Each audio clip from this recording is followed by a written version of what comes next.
questioning also addresses 3 core problems occurring during this new media age. He warns that these problems will persist if educational programs do not take a systemic approach to education, making it a key part of pedagogical practices. I think that was a really key point for me that I took away, and I really appreciated that. I follow up with the 3 problem study list: the participation gap, the transparency problem, and the ethics challenge. So then there was the Kostakis article, which was from like First Monday. I think I've read from that journal before, and they do a lot of stuff with like rhetoric and technology, not explicitly rhetoric though.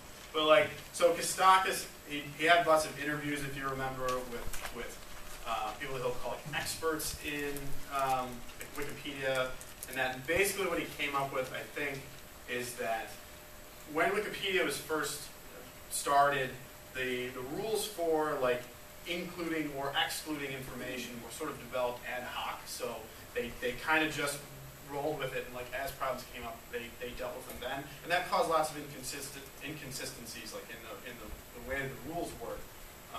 And so then they ended up with there's like 2 groups that I knew nothing about, so it's kind of interesting, like the inclusionists and the deletionists, or sometimes they're called exclusionists. And so like the names kind of imply that like inclusionists think that any topic that somebody can write about should be included in Wikipedia.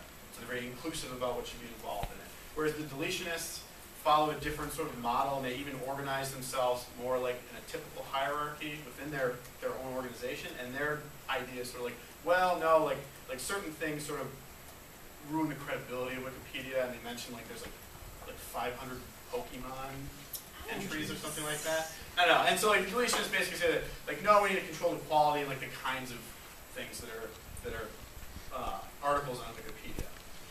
And so he explains the controversy, and then the conclusion that he comes to, what I gathered from it, I don't know about everybody else, was like, oh, we should be more we should go back to Wikipedia should go back to its inclusive roots, but there should be, I think he says, scientifically developed rules for governing disputes. And so it was sort of like a middle ground. Really, it seemed to favor a conclusion.